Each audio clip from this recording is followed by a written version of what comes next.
βασικές ιδιότητες της εθανόλης. Οι δραστηριότητες αυτές φυσικά πραγματοποιούνται σε σχολικό εργαστήριο φυσικών επιστημών με τη χρήση προσιτών υλικών και τεχνολογιών. Κατανόηση των ιδιωτήτων της συνθετικής αλκοόλης μέσω της περιέργειας και της παρατήρησης ενισχύει το ενδιαφέρον για τη χημεία. Η ιδέα αυτή φυσικά βασίζεται στην περιέργεια σχετικά με την αλκοόλη, τις μεταβολές όγκου και θερμοκρασίας στην απολύμνωση και τα βιοκαύσιμα. Η παρατήρηση με κατάλληλα εργαλεία και πειράματα συνδέει τη θεωρία με την πράξη. Η μεθοδολογία STEM εφαρμόζεται μέσω της μελέτης κάποιων ιδιωτήτων, τη χρήση τεχνολογικών εργαλείων, του σχηματισμού πειραμάτων και των μαθηματικών υπολογισμών. Η διδακτική πρόταση αποσκοπεί στην κατανόηση της χημικής συμπεριφοράς της εθανόλης και των ιδιωτήτων της, στην ενίσχυση της πρακτικής εμπειρίας μέσω πειραματικών διαδικασιών, στην ανάπτυξη δεξιοτήτων διερεύνησης, ανάλυσης δεδομένων και αξιολόγησης, στη σύνδεση της θεωρίας με εφαρμογές της εθανόλης σε πραγματικά προβλήματα όπως παραδείγματος χάρη τα απολυβατικά και τα βιοκαύσιμα. Οι συμμετέχοντες στην έρευνα ήταν 20 μαθητές μαθήτρες του πρώτου επάνδράμας, 18 αγόρια και 2 κορίτσια. Συγκροτήθηκαν 4 ομάδες των 5 μαθητών. Η έρευνα πραγματοποιήθηκε με τη μέθοδο της ειδικού διερεύνησης μέσω των πειραματικών δραστηριοτήτων. Πρώτη πειραματική διαδικασία, ανάμειξη εθανόλης με νερό.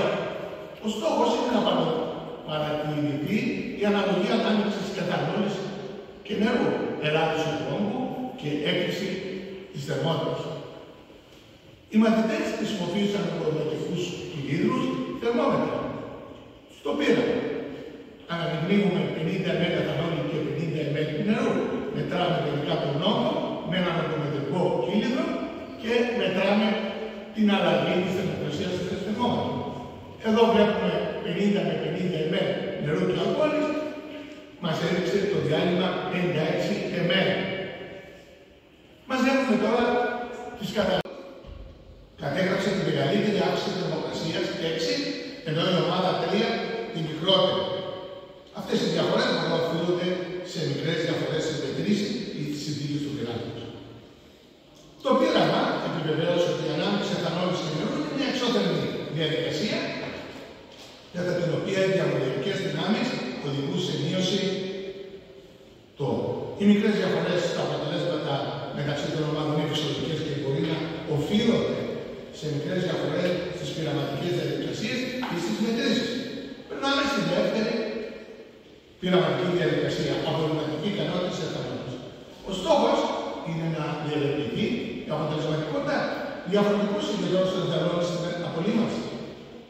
Η δραστηριότητα διεξήχθη σε εργαστήριο φυσικών επιστημών με δείγματα νερού που περιείχαν βακτήρια με χρήση λέιζερ για την παρατήρησή τους.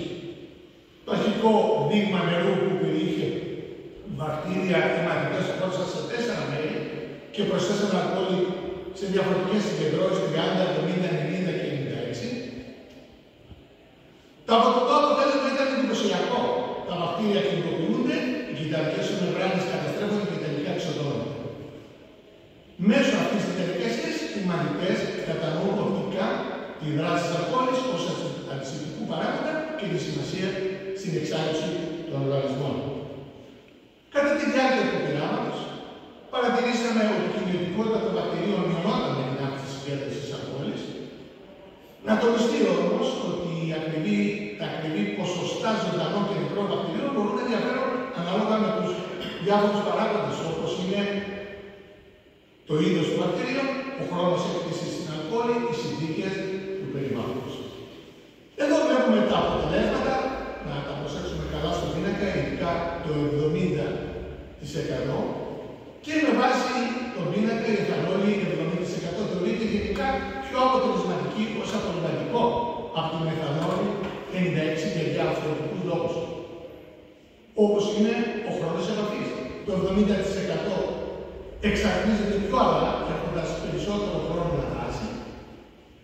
Το νερό στη συγκέντρωση του 70% βοηθά την αλκοόλη να εισχωρήσει καλύτερα στα μικρότερα.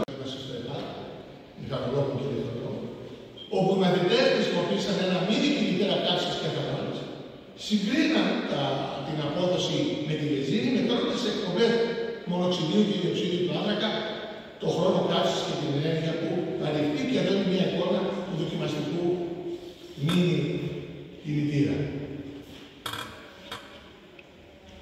Αποτελέσματα και συμπεράσματα.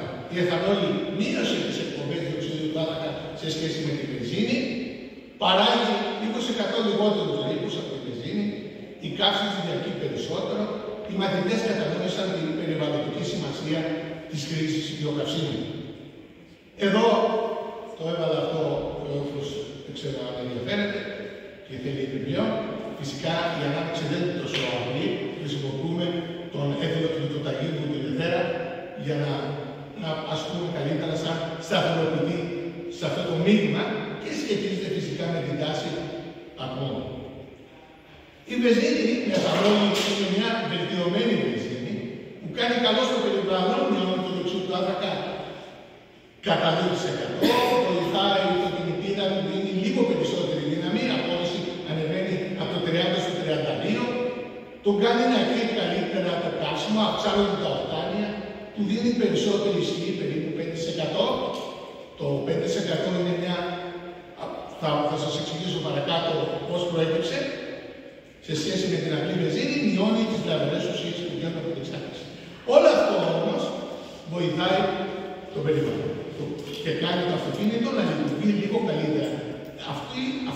Όλα τα συμπεράσματα είναι από ένα περσινό συνέδριο που έγινε στην Καβάλα, πάλι με μένα και με τον κύριο Σαλή, και δείξαμε ότι η δικιά μας έρευνα συμπίπτει με μία εδώ του Αμπιτήτα που βγάλα και αυτή το 5% βασιζόμενη πάνω στην εθιλική αλκοόλη, η εθανόλη.